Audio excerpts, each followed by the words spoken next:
I have tickets to go see the Beatles live here at the Mirage in Las Vegas, but first, I gotta go behind the book.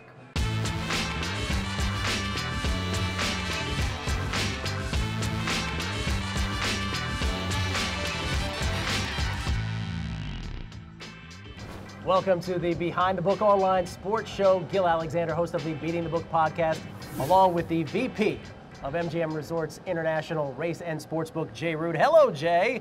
Hi, Gil. Jay's not happy. It's at this time in the program that I like to say what we're going to be doing on the program, which is Jay's going to answer some questions later. We'll give you our picks. And I usually kick it off before we get to this week's NFL action by asking Jay how the week in the past just went, meaning wild card weekend in the NFL and the College Football National Championship. And I'm guessing by your beautiful mood, Jay, it did not go so well. No, all four favorites covered in the NFL.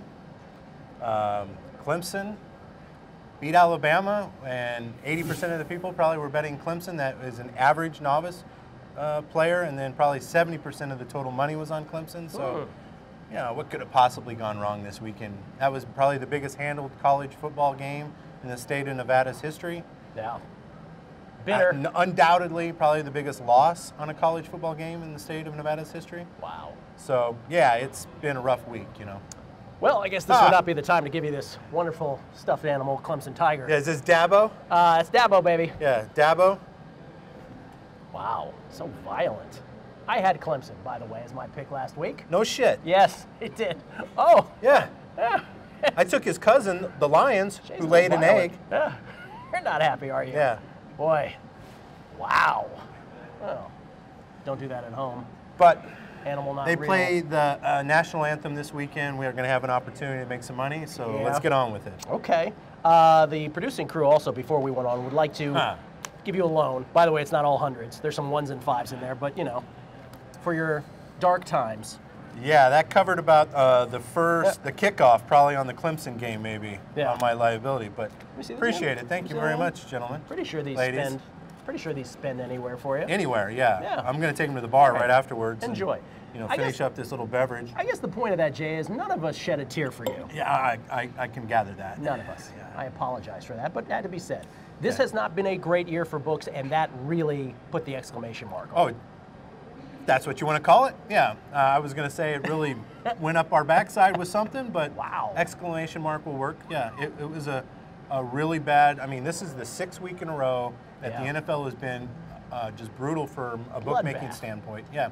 I mean, there's pockets where maybe, you know, one of these casinos had a really big player that took an opinion on the wrong side. Yeah. But that's not occurring here. You know, the herd mentality here is go against the really bad teams. I mean, I couldn't have bought a bet on the Raiders against the Houston Texans. I mean, it was really. Yeah, I mean, you know, if I was in a prison with a fistful of pardons, I couldn't have got a guy to bet the Raiders that morning. Connor Cook not inspiring bettors last week. No. First time since 1990 that all four favorites in an NFL weekend all not only covered but won by 10 points or more. Again, a bloodbath. And then Jay needing Alabama, and that didn't work out so well for him either. But as you said, they're kicking the ball off. They're having national anthem, so you got another shot at it. Got a shot at it this week. And that's a great thing about this business. You got to have a short-term memory. Yes. And so we begin with 4 NFL divisional games, beginning with the Saturday early game between the Seahawks and the Falcons, the number 3 seed Seahawks, who beat the Lions last weekend, 26-6. They take on the Falcons, who are coming off a bye, the number 2 seed. Falcons on your board right now, 5-point favorites, I believe it says up there. That's correct, and 51.5. 51.5 the total. One of these games where, you know, the public bettor loves offense. They love the Falcons, but the Seahawks are tried and true. No one's really thinking about them right now. Where do you think your action's going to be? Well, I think it's pretty obvious. We opened this game 4. We went to 4.5. We're at 5 now. I think it's going to probably creep up a little bit if we get to 5.5. The sharp, wise guy community might get involved with the Seahawks at that point, but I don't think it's going to happen anytime until we get close to game time. You know, the wise guys are familiar with this game. They know that these last few games in the NFL, the public gets involved, and once the public's on a side, they can drive the number up rather quickly. Just like in the Clemson game, the number was 7, and it drove down to 6, and you still couldn't get a bet, but I stood at 7 because I knew we were going to take some money back. Was I wrong there? so they're going to hold off and make the bookmaker sweat for the best number, and then they might come back and take that. We're definitely, I think, going to probably be rooting for the Seahawks in this particular instance because you said they love offense. Falcons probably the best offense in the league right now. But the Seahawks, they showed some moxie last week. I mean, they showed that they're interested in running the ball again. Yes. If they do that, if that's not just a product of a shitty Lions defensive line, then maybe they've got something. We'll see. Well, speaking of shitty, Jay, so too is the Falcons' run defense. That's true, absolutely. Since we're throwing out the words. There is some familiarity there, though. Dan Quinn does know that Seattle defense better than anybody. Very true. I was against you in every game this past week. I'll be with you with the Seahawks if it comes to that. If it gets to 6. Thank goodness for that. If it gets to the hey, I started 0-5. I'm now 5-7. Yes. I am a juggernaut. GILL'S on my side. Yes. Yay. But if it gets to 6, I'm all about the Seahawks. You kidding me? Yeah, absolutely. I would be too. I mean, that's a big value play at that point. Absolutely. Falcons haven't been in the playoffs in a while. Weird things happen to teams that haven't been in this territory in a while. Second game on Saturday is the largest spread you are likely to see in any NFL postseason game. In fact, it is since 1978. Actually, that's as far as my database goes back, but even if I go further back in NFL postseason history, this is the second largest spread ever. The only one that was bigger than this, and right now I'm referring to what you have on the board, the Patriots, 17-point favorites. We're recording this midweek. 17-point favorites over the Texans. The only spread that was bigger than this was the Super Bowl years ago in January of '95 between the Niners and the Chargers. The Niners were 19-point favorites in that game, covered. Beat the Chargers 49-26. There was a strong backdoor that was going to happen in that game, though. Backdoor was open. I saw I was working at the MGM at that time, and all the Niner fans were lined up ready to cash, and Humphreys was bringing the bolts down the field, ready to bust the party. Yeah. Didn't quite get there, though. They still got into the cashier window, the San Francisco fans. Well, if Brock Osweiler could find himself in a backdoor situation in this game, that would actually be saying something, because not only are they 17-point dogs, but as I look at your futures board here to win the Super Bowl, everybody's pretty much in the same pocket, 6-1, 8-1, 7-5. Houston Texans, 75-1. Have you taken a single bet on that? Not in weeks. Okay. Yeah, I mean, you're talking about the Super Bowl. Yeah, Super Bowl. Super Bowl. Hey, you got it right there. Not a game, Super Bowl. That's right. Not a game, but the Super Bowl. 75-1? Come on. Jay Rude channeling Iverson, ladies and gentlemen, in case you're wondering. Yeah, no, I wouldn't think you would. And in this particular game, I mean, this started about 14.5, 15, and is at 17. You took New England money almost immediately. Immediately, yeah. I mean, it started 14.5 offshore. We put it up at 16, and within 30 minutes, one of my biggest players laid the 16 for as much as I would let him, which is probably more than I should have. Yeah. And so we went to 17 because, I mean, if he's on that side and the public's going to be on that side, I've got no shot. I get to sit there and cheer for Osweiler and Houston Texans. Oh, lucky you. Yeah, I'm hoping maybe I can get some crappy weather and it'll maybe somehow give me an advantage to stay within this number. But yeah, I mean, you were throwing the fun facts with Gill out there. 17 points, big spread. Hasn't been a spread this big in years and years, and that. We're just trying to balance the money, and even at 17, I don't know if we can get the job done at that point. Yeah. Would you take 17 and lay $1.25? I would not. No. Yeah. So I got to get that to 17 flat at least, or maybe give you some money at plus 17. Patriots, for all that we talk about Tom Brady, the Patriots have given up a grand total of 5 plays this season of 40 yards or more. Osweiler not exactly scaring them. No, not at all. I mean, their defense is actually really shored up over the last 7-8 weeks of the season. Yeah. The Patriot defense is a unit to be, tangled with right now. Earlier in the year, their defense was maybe what you would consider their weak spot, but I don't think that's the case anymore. Patriots gave up 250 points this year. That's the least in the NFL, and their differential in points plus 191, which also led the NFL. So almost a de facto bye, at least by the spread, for the Patriots here. Now, wouldn't it be something, though? Stranger things have happened. Actually, not really. When you say that phrase, you're like, stranger things have happened. No, stranger things haven't really happened than this one right here. Sunday, we move on in the NFL playoffs. Early game on Sunday between, just backing up here, Steelers and the Chiefs. Great game. Steelers, the number 3 seed in the AFC, Chiefs the number 2 seed. This opened briefly as the Steelers being the favorite, and I don't know if it was a combination of folks just didn't think the Steelers should be the favorite or the fact that they saw Big Ben in a boot. The boot. That's what caused this number to swing towards the Chiefs. Yeah. And Chiefs now 2-point favorites. Big Ben with 4 minutes and 34 seconds left in that blowout of the Dolphins last week.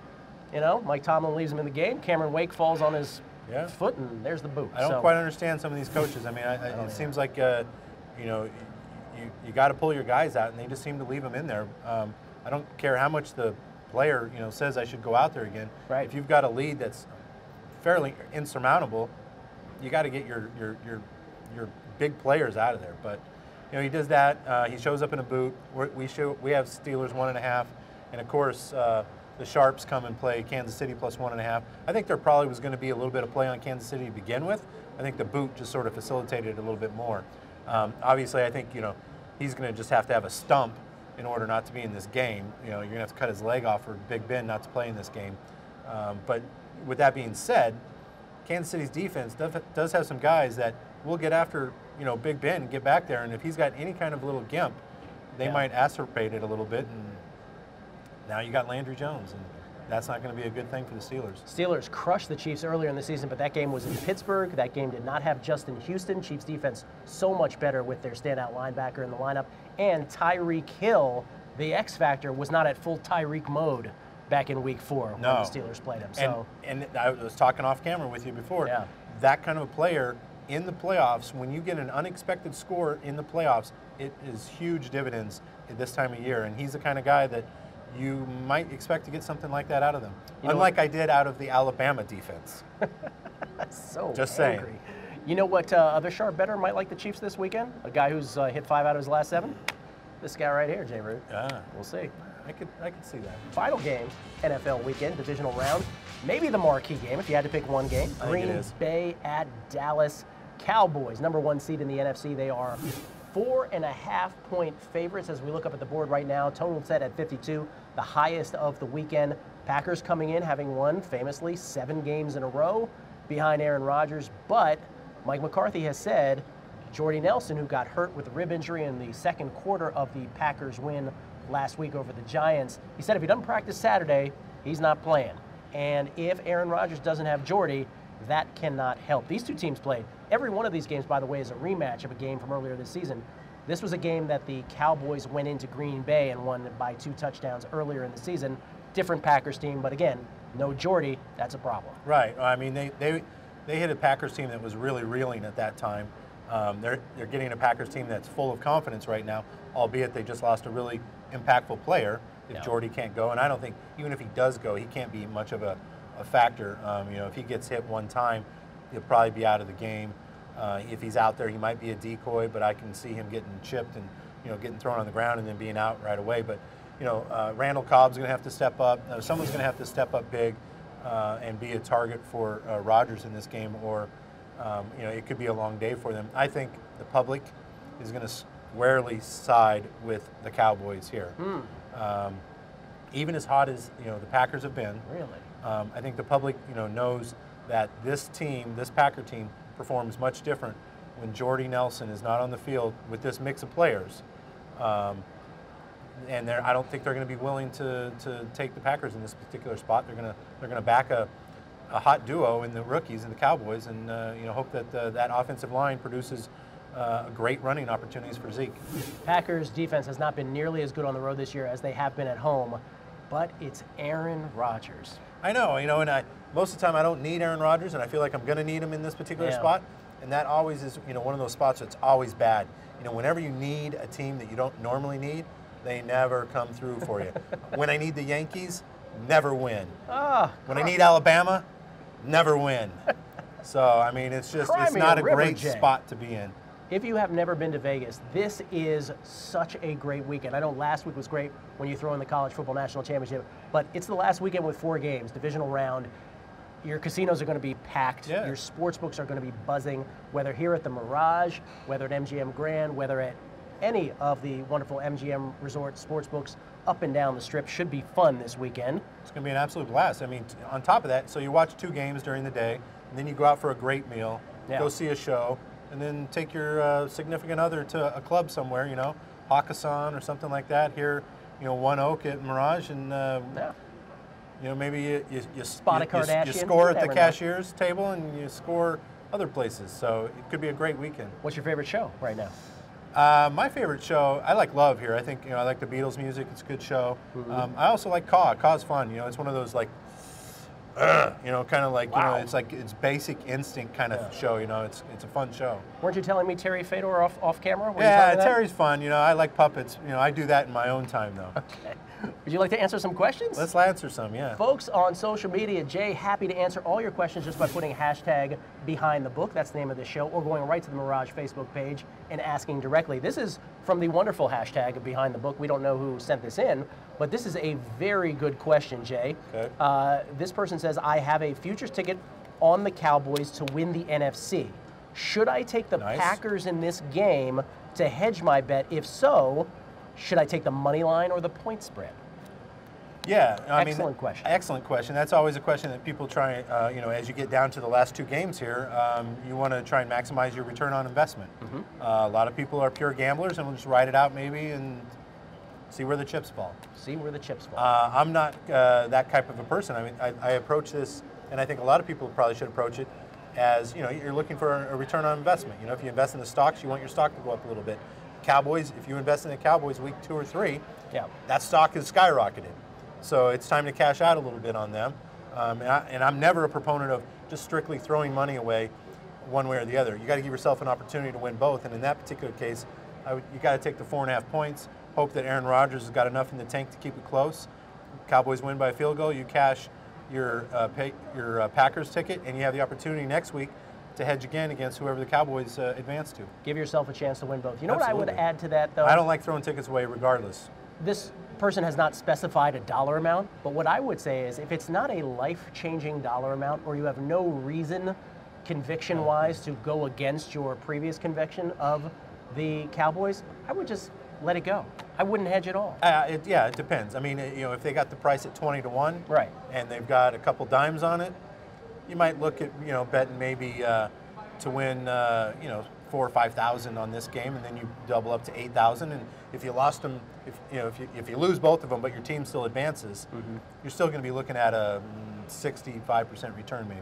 If we're talking 100 large or something, I get it. Yeah. Now, if it's a couple $100, just let it ride. Let it ride. One of the best movies ever, too. Second question. This is from Jonathan Rolling. Jay. Jonathan. This is actually a couple weeks Rolling in advance. Dough? He must have bet Clemson. I don't know, but Jonathan has a very, I don't know the answer to this, very good question though, but this is for 2 weeks from now. During the Super Bowl, Jonathan asked Jay, there was a bet for Cam Newton completing 20 passes. It was an over-under bet. Are you guys going to have similar bets like that for players this year? Absolutely. Of course. Yeah. Player props. We have those all the time. So yeah, the 2 quarterbacks that will be in the game will have number of completions, number of attempts. We'll have running back yards. We'll have receiving yards. You know, if I rub the magic ball, you know, we'll have Ezekiel Elliott's rushing yards. We'll have Dak's rushing yards. Right. We'll have Brady's throwing yards. Gronk might be back.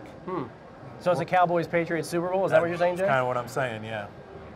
So we'll have, last year I believe our count was we had somewhere in the neighborhood of 280 some props. So wow. We'll at least be there, and maybe a few more this year.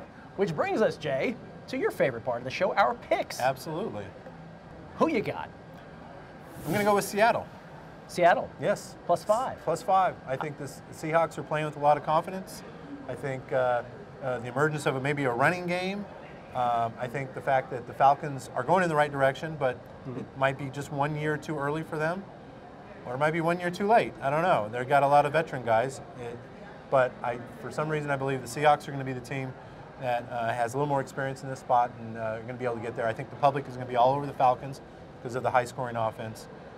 But I think the Falcons' defense just maybe isn't playoff worthy. I like that. I hope you're right about that. I'm taking the Chiefs on Sunday, given the 2 points against the Steelers. I think this is the Chiefs' year to get to the Super Bowl. I think they beat the Steelers first this weekend. For Jay Root, the Vice President of MGM Resorts International Race and Sportsbook, a very angry Jay. I hope you're in a better mood next week, although not that much of a better mood. Yeah. I hope folks win their bets. I'm sure all of them hope I'm still salty. I'm Gil Alexander, host of the Beating the Book podcast. Thank you so much for watching. Good luck with all of your bets in the divisional round of the NFL playoffs.